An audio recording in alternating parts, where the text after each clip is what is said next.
Today it's hard to find remnants of Echo Park's elegant past, but it's worth looking for.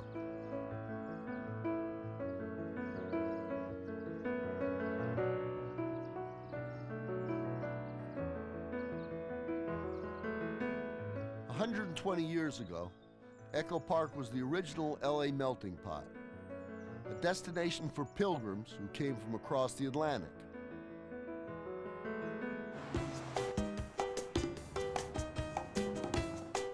Today, they come from other places, but the Echo Park neighborhood still has that energy of new arrivals reaching for their slice of the American pie. Echo Park is really, really one of the most special communities in Los Angeles. Like Hispanic, Asian people, all kind of cultures you can find here, and it's a really nice, really friendly neighborhood.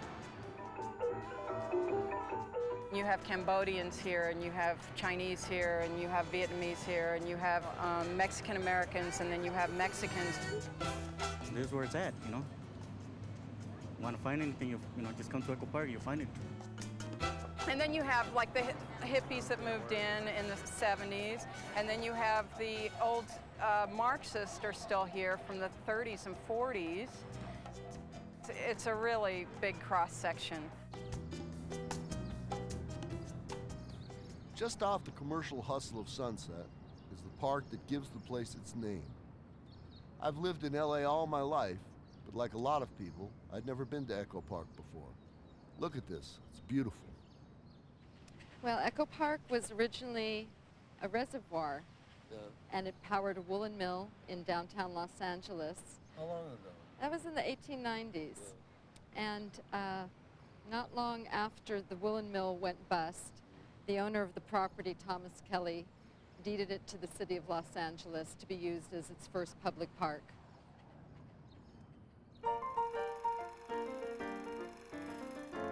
The infant movie industry, which loved nothing better than a location without a fee, quickly figured out a way to make a buck off the place.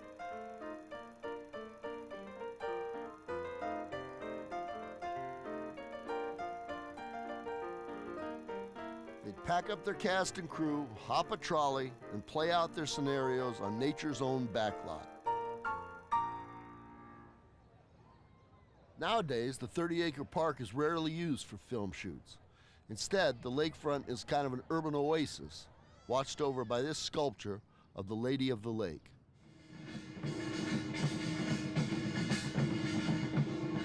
On weekends, Echo Park hosts events as diverse as the people who live here.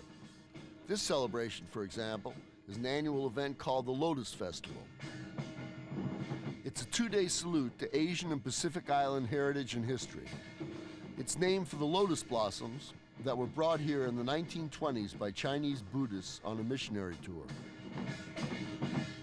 Another movement took root here and bloomed here in 1923. I'm very, very happy indeed to have the privilege of speaking to the radio audience. Aimee Semple McPherson opened the Angelus Temple on the shore of Echo Park Lake in 1923. The radio was her pulpit, and her Sunday morning faith-healing broadcast made Sister Aimee as celebrated as any Hollywood star.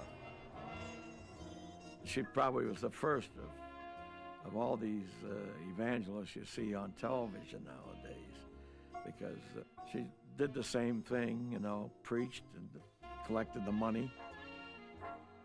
But a scandalous love affair toppled Sister Aimee's career as a spiritual superstar.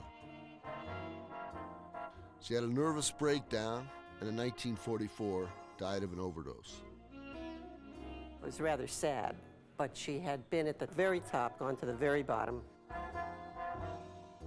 Nearly 60 years after her death, Aimee Semple McPherson's monument, to herself as much as to anything else, still serves as world headquarters of the International Foursquare Gospel Church and still broadcasts every Sunday morning.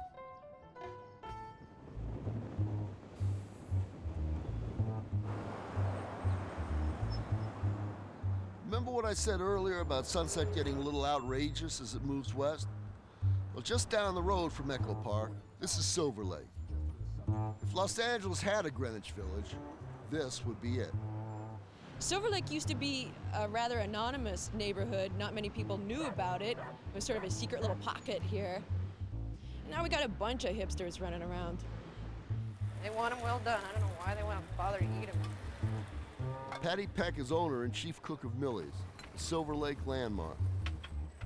It's part greasy spoon, part artist hangout, part employment office for musicians.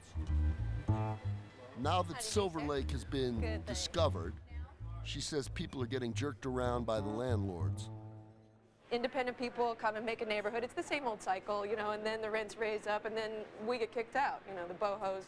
We don't like the bridge and tunnel crowd that much. The what crowd? Well, the West Siders that come and use their cell phones and It's unbelievable. pull up in their Land Rovers. And Cell phones, peg. I'm just kidding. But we do have this rule, no cell phones. That's our house rule. So long, I'm going to spread joy all along the boulevard. All right, enough of this we the people stuff. I bet what you really want is the glitz, the glitter, the in-your-face, I gotta be me mojo of the famed capital of the world.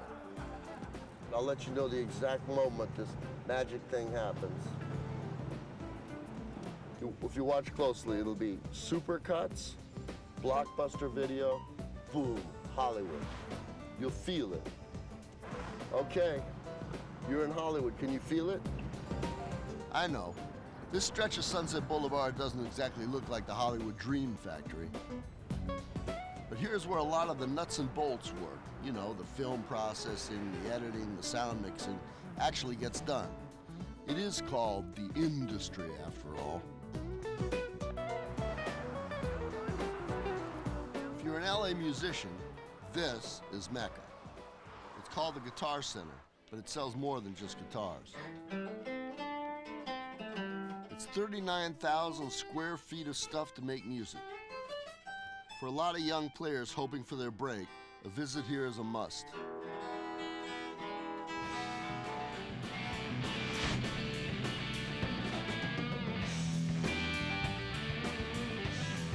If you're not an LA musician, just want to look like one, Sunset Strip Tattoo can do the job for you in Technicolor. We've tattooed members of Motley Crue, Guns N' Roses, Cher, Billy Idol, Ozzy Osbourne, LL Cool J, most recently, Aaron Neville, Tupac Shakur, or the late Tupac Shakur, and on and on and on. But yeah, we've had people, they want to come in and find out where their famous actress got tattooed and their favorite musician got tattooed, and to get a tattoo from us and stuff like that. This is one Sunset Boulevard musician thing I never had the guts to do.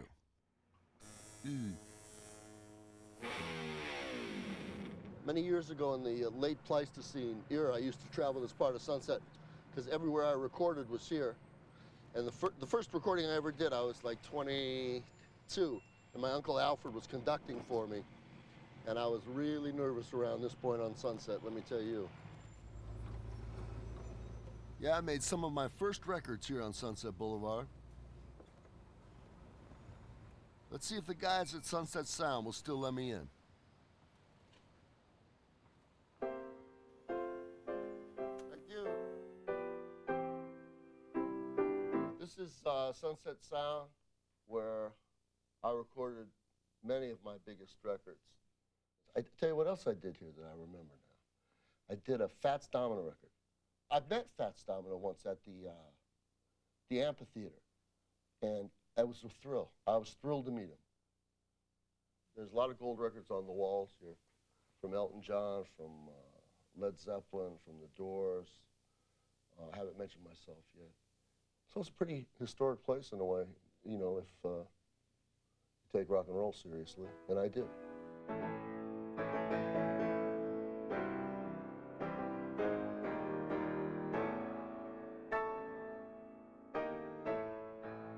Maybe they'll show me shooting some baskets. I have a grace that often fat men have. He takes it around, little short arm there. Woo! Left hand. I can't play the piano with my left hand, but I can shoot. I know you're fascinated by my athletic ability, But let's get back on the street that changed history by inventing motion pictures. It is a street filled with mythic significance because the mass culture, which has shaped the way the entire world dresses, walks, talks, sings, makes love, relates to their parents, relates to their children, has been made along this street. This street is as important in that way as the Appian Way was to Rome. Here at the corner of Sunset and Gower, Hollywood's very first movie studio, the Christie Film Company, was built in 1911. There was just some farms and ranches and some residential neighborhoods for people that really wanted to be left alone. And all of a sudden, we have all these cowboys running around, shooting their guns off. It became a problem with the movie companies and the residential neighborhoods, as you can imagine. In 1916, visionary film director D.W. Griffith used this corner as the location for his epic and epically offensive film, Intolerance. He built giant Babylonian sets almost 250 feet high, right on this site.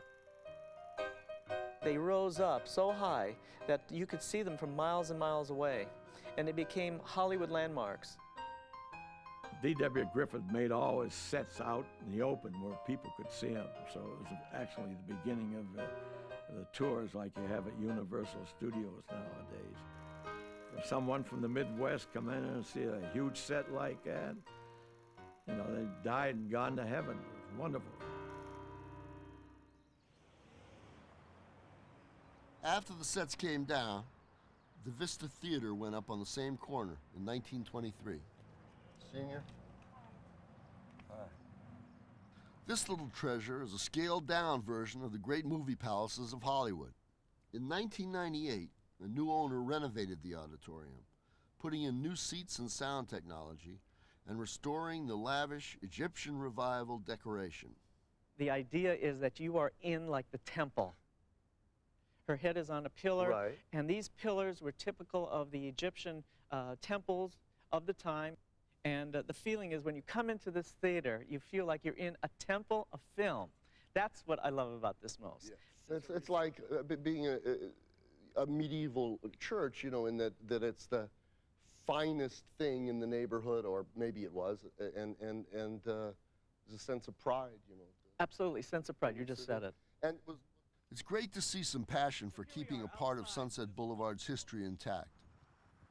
See, unlike the other great streets of the world, Sunset hasn't got much patience with the past. There aren't any world-class museums, ancient statues, or imposing monuments to honor what came before. Instead, Sunset is more like a script that's always in rewrite.